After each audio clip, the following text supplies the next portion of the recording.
All right, with number 8, I'm going to have to do this one in two parts, it looks like, because it's kind of a big problem.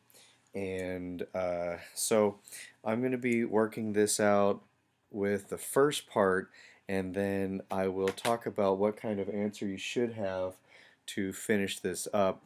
But I think I'm just going to do drink 1 and 2 in part 1 here, and then I'll do drink 3, 4, and 5 in part 2. So let's get this started. First off, this is telling us that Abdul has a drink recipe with apple, orange, and pineapple juice, and he's going to be making some new drinks. And here is the key word right here. It's asking us about the drinks that keep the same proportion to the original recipe, and that original recipe is right here. So we're going to be working with first finding out what are the proportions of the original recipe.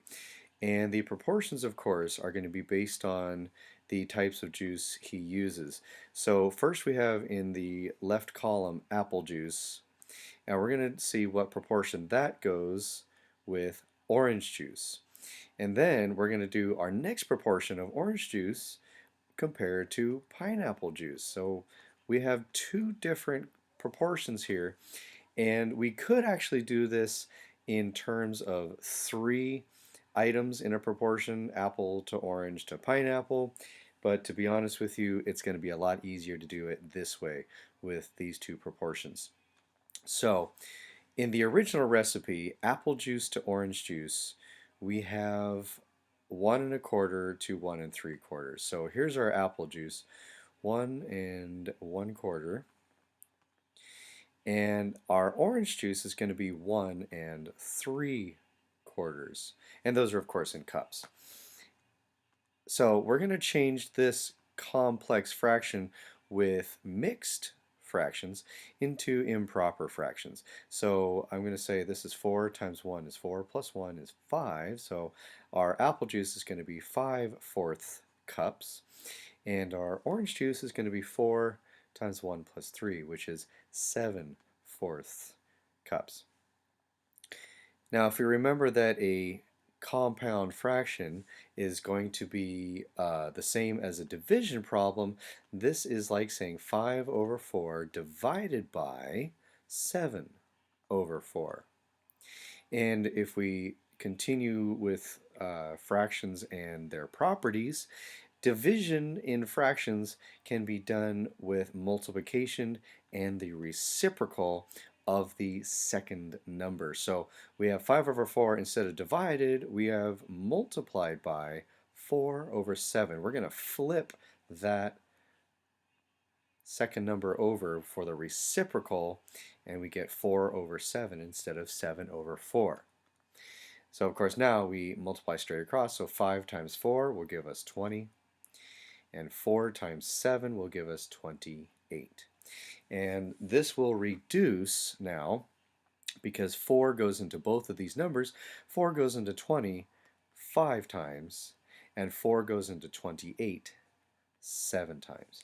Now I'm going to show you very quickly a much easier way to do this. Instead of reducing this fraction right here like we just did to get 5/7, we can recognize that this problem right here, 5/4 times 4/7, can be written like this, times 4/7, and we're multiplying these across.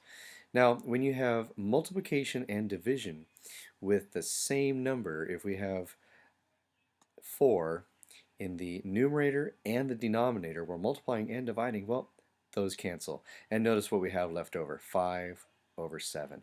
So instead of doing this step from now on, I'm just going to be skipping to the multiplication and canceling every time the situation calls for it. So now our apple juice to orange juice is going to be a 5/7 ratio. So I'm going to erase some of this stuff here and show apple juice to orange juice equals 5/7. Now we have to do one more ratio of our original recipe because we need to make sure that our drinks 1, 2, 3, 4, and 5 are going with the same proportion, not only between these two, but also between these two. Now, we could go ahead and do a proportion between apple juice and pineapple juice and have three proportions, but honestly, logically speaking, if we have the same one proportion here and one proportion here, if these drinks keep those proportions equal between those pairs, we don't have to do the third one because logic states that the first two is enough to show that the proportions would be equal. So now I'm going to do the proportion of orange juice to pineapple juice. That's going to be 1 3/4 cups of orange juice divided by 1/2 cup of pineapple juice, and that's the comparison, that's the proportion right there. All right, so now we're going to turn this mixed fraction of 1 3/4 into an improper fraction. So 4 times 1 is 4, plus 3 is 7. We're going to keep that 4 in the denominator. Compared to 1/2. I don't have to do anything to that because it's already a good fraction to work with. So now I'm going to skip over that step like I said. I'm going to go 7 over 4. Instead of saying divided by 2 over 1 over 2, I'm going to say times 2 over 1. And now if I do 7 times 2, I get 14. If I do 4 times 1, I get 4. And this, of course, can reduce if we find the common denominator of 2. We get 14 becomes 7, and 4 becomes 2. So now our orange juice to pineapple juice proportion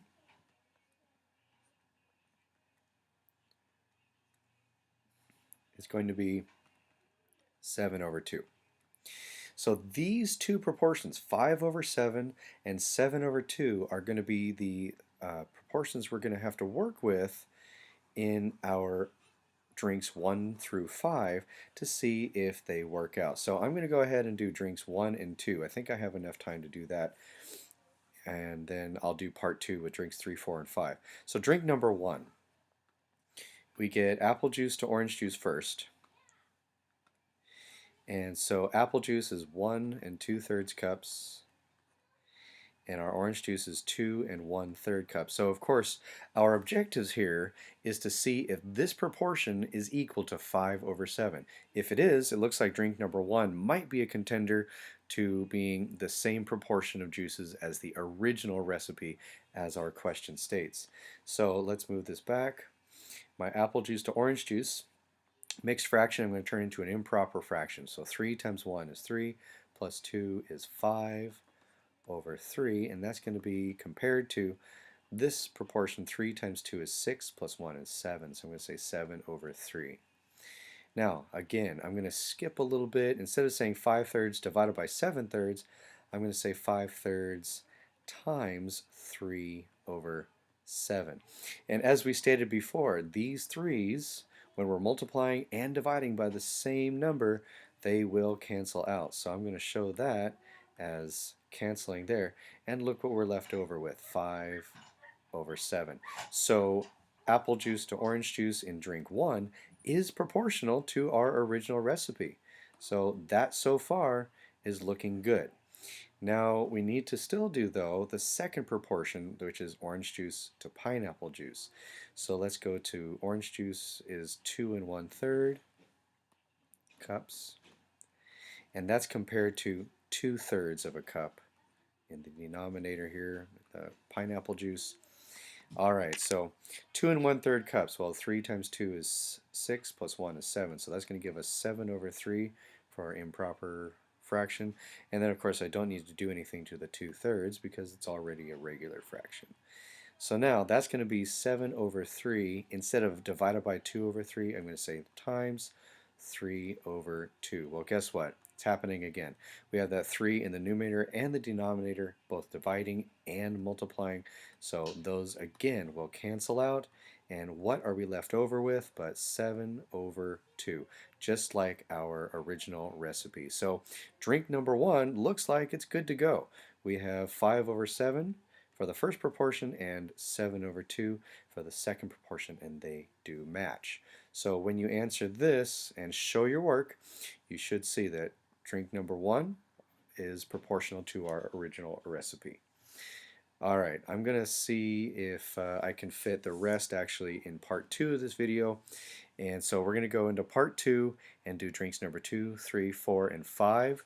Now, if you want to skip video number 2, honestly, I'm just going to do the same steps for drinks 2, 3, 4, and 5 to show whether or not apple juice to orange juice is 5/7 and orange juice to pineapple juice is 7/2. I'm going to do all of these exact same steps and see if they come out the same.